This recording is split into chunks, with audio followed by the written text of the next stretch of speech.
नमस्कार दोस्तों, बाल टू बेंच एकेडमी में आप सबका हार्दिक स्वागत है। आज हम बात कर रहे हैं धारा 27 की। इसमें भवन को गिराए जाने के आदेश देने का प्रावधान किया गया है। ऐसे मकान को गिराए जाने का आदेश उप चेयरमैन या उसके द्वारा अधिकृत किसी अधिकारी द्वारा पारित किया जा सकता है। इस प्रकार ध्वंस किए जाने की प्रक्रिया उत्तर प्रदेश नगर नियोजन और विकास अधिनियम 1973 की धारा 27 में उल्लिखित की गई है। अब हम इस धारा की एक एक उपधारा का अध्ययन करेंगे।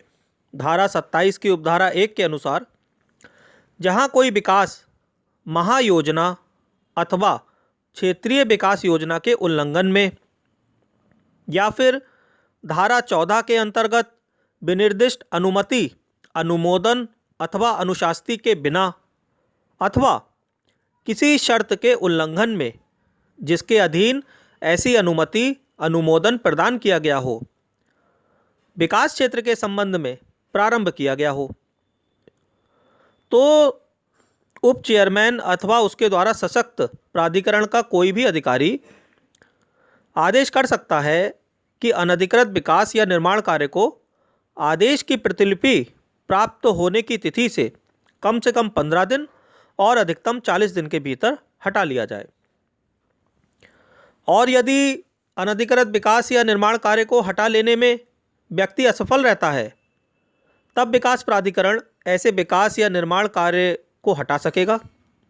ऐसे विकास या निर्माण को हटाने में होने वाले व्यय की वसूली भी विकास या निर्माण करने वाले व्यक्ति से ही की जाएगी। लेकिन ध्वस्तीकरण का आदेश करने के पूर्व भवन स्वामी या संबंधित व्यक्ति को युक्तियुक्त सुनवाई का अवसर प्रदान किया जाएगा। देखिए, इसमें एक बात ये ध्यान रखने की है कि अगर कोई विकास मास्टर प्लान या जोनल डेवलपमेंट प्लान के उल्लंघन में किया गया है तो उसे ध्वस्त किया जा सकता है, या फिर धारा 14 के अंतर्गत जो अनुमति या अनुमोदन या अनुशास्ति चाहिए होती है उसके बिना किया गया है कोई विकास, तो उसका ध्वस्तीकरण किया जा सकता है। या फिर कोई और शर्त का उल्लंघन किया जाता है जिसके अधीन अनुमोदन प्रदान किया गया था, तो उसका ध्वस्तीकरण किया जा सकता है। लेकिन इससे पहले उसे एक मौका दिया जाएगा भवन स्वामी को कि आप इस विकास और निर्माण कार्य को हटा लें। अगर वो नहीं हटाता है तो फिर उस विकास कार्य का ध्वस्तीकरण किया जाएगा और उसकी लागत भी उसी से वसूल की जाएगी। अब आते हैं धारा 27 की उपधारा 2 पर। जो व्यक्ति भवन के ध्वस्तीकरण का आदेश पारित कर दिए जाने से व्यथित है, वो ऐसे आदेश के पारित किए जाने की तिथि से 30 दिन के भीतर प्राधिकरण के चेयरमैन के समक्ष अपील दाखिल कर सकेगा और चेयरमैन अपील के पक्षकारों को सुनने के पश्चात या तो उसे स्वीकृत कर देगा या खारिज कर देगा अथवा आदेश के किसी भाग को परिवर्तित अथवा संशोधित कर सकेगा। तो धारा 27(1) में जो आदेश हुआ 27(2) में उसकी अपील चेयरमैन के समक्ष की जाती है। धारा 27 की उपधारा 3 के अनुसार चेयरमैन अपील दाखिल किए जाने पर ध्वस्तीकरण के आदेश के निष्पादन को स्थगित कर सकेगा। यानी कि जब अपील दाखिल की जाएगी चेयरमैन के समक्ष तो ध्वस्तीकरण का जो आदेश है उसका निष्पादन तब तक के लिए स्थगित हो जाएगा। धारा 27 की उपधारा 4 के अनुसार चेयरमैन द्वारा अपील में पारित किया गया निर्णय व आदेश अंतिम होगा और उसे किसी भी न्यायालय में चुनौती नहीं दी जाएगी। धारा 27 की उपधारा 5 के अनुसार इस धारा के उपबंध तत्समय प्रचलित किसी अन्य विधि में भवनों को गिराए जाने से संबंधित किसी अन्य उपबंध के अतिरिक्त तो होगा और उसके अल्पीकरण में नहीं होगा। तो ये हमारी धारा 27 पूरी हुई। अब हम आते हैं धारा 28 पर। धारा 28 विकास कार्य को रोकने की शक्ति का वर्णन करती है, पावर टू स्टॉप डेवलपमेंट। धारा 28 की उपधारा 1 ये कहती है कि जहां किसी विकास क्षेत्र में कोई विकास महायोजना अथवा क्षेत्रीय विकास योजना के उल्लंघन में या धारा 14 में निर्दिष्ट अनुमति, अनुमोदन या अनुशास्ति के बिना प्रारंभ कर दिया जाता है, तब प्राधिकरण का उप चेयरमैन या उसके द्वारा प्राधिकृत कोई भी अधिकारी विकास कार्य को आदेश पारित किए जाने की तारीख से रुकवा सकेगा।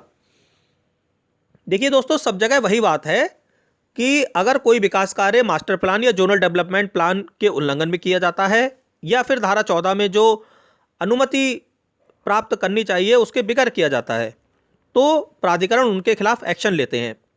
अब उसमें या तो वो उनका विकास कार्य रोक देंगे या वो उस विकास कार्य को ध्वस्त कर देंगे, जैसा भी प्राधिकरण उचित समझते हैं। अब आते हैं धारा 28 की उपधारा 2 पर। जहां ऐसा विकास उपधारा 1 के अधीन पारित आदेश के अनुसरण में रोका न जाए तो प्राधिकरण का उप चेयरमैन अथवा उक्त अधिकारी विकास कार्य को रुकवाने के लिए पुलिस अधिकारी की सहायता प्राप्त कर सकेगा और ऐसा पुलिस अधिकारी तदनुसार आदेश का अनुपालन कराएगा। धारा 28 की उपधारा 2 में पुलिस की हेल्प लेने की बात की गई है कि अगर विकास प्राधिकरण आदेश करता है कि ऐसा विकास कार्य रोका जाए और व्यक्ति तब भी विकास कार्य को नहीं रोकता तो प्राधिकरण पुलिस की सहायता से उस विकास कार्य को रुकवा सकेगा। धारा 28 की उपधारा 3 ये कहती है कि उपधारा 2 के अधीन अधिउपेक्षा के अनुपालन किए जाने के पश्चात प्राधिकरण का उप चेयरमैन लिखित आदेश द्वारा किसी पुलिस अधिकारी अथवा प्राधिकरण के किसी अधिकारी अथवा कर्मचारी को प्रतिनियुक्त कर सकेगा कि वह ऐसे स्थान पर निगरानी रखे कि विकास कार्य जारी नहीं रखा गया है। धारा 28 की उपधारा 3 में क्या कहा गया है कि विकास प्राधिकरण का उप चेयरमैन लिखित आदेश द्वारा या तो किसी पुलिस ऑफिसर को या फिर विकास प्राधिकरण के ही किसी अधिकारी को वहाँ पर प्रतिनियुक्त कर देगा कि वो उस जगह की निगरानी रखे कि विकास कार्य जारी नहीं किया जा रहा है वहाँ पे। धारा 28 की उपधारा 4 में ये कहा गया है कि उपधारा 1 के अधीन पारित आदेश का अनुपालन करने में असफल रहने वाला कोई व्यक्ति जुर्माने से, जो हर दिन के लिए 200 रुपये प्रतिदिन तक हो सकेगा, दंडित किया जाएगा। धारा 28 की उपधारा 5 कहती है कि कोई भी व्यक्ति किसी ऐसी क्षति के लिए प्रतिकर का दावा नहीं कर सकता जो धारा 27 के अधीन किसी विकास कार्य को हटाने के लिए या धारा 28 के अधीन किसी विकास कार्य को रोक दिए जाने का परिणाम हो। मतलब इसके लिए कोई कंपनसेशन नहीं मिलेगा, ये इन्होंने यहाँ पर धारा 28(5) में कह दिया। धारा 28(6) कहती है इस धारा के उपबंध तत्समय प्रचलित किसी अन्य विधि में निर्माण कार्यवाहियों को रोकने से संबंधित किसी अन्य उपबंध के अतिरिक्त होगा और अल्पीकरण में नहीं होगा। मतलब अगर किसी और एक्ट में कोई प्रावधान है तो इस एक्ट का प्रावधान उस एक्ट के प्रावधान के अतिरिक्त तो होगा, उसके अल्पीकरण में नहीं होगा। अब हम आते हैं धारा 28(a) पर। अनधिकृत विकास को सील कर देने की शक्ति, power to seal unauthorised development. धारा 28 का की उपधारा 1 कहती है कि प्राधिकरण का उप चेयरमैन अथवा उसके द्वारा सशक्त कोई अधिकारी यथास्थिति धारा 27 अथवा 28 के अधीन किसी विकास कार्य को हटाने अथवा रोक देने का आदेश करने के पूर्व या पश्चात किसी भी समय अनधिकृत विकास कार्य को सील करवा सकता है ताकि अधिनियम के उपबंधों का क्रियान्वयन किया जा सके। देखिए 28 का में सील करने की शक्ति है कि अगर कोई भवन है तो उसको सील कर दिया जाए। तो इसमें प्राधिकरण का जो उप चेयरमैन है कोई विकास कार्य को हटाते समय या विकास कार्य को रोक देने का आदेश करने के पहले या बाद में या किसी भी समय जब चाहे तो उस बिल्डिंग को सील करवा सकता है। धारा 28 का की उपधारा 2 के अनुसार जहां कोई विकास कार्य सील कर दिया गया है वहां उप चेयरमैन अथवा उसके द्वारा सशक्त कोई अधिकारी ही सील हटवा सकेगा। कोई अन्य व्यक्ति ऐसी सील को वाइस चेयरमैन के आदेश के बिना नहीं हटाएगा।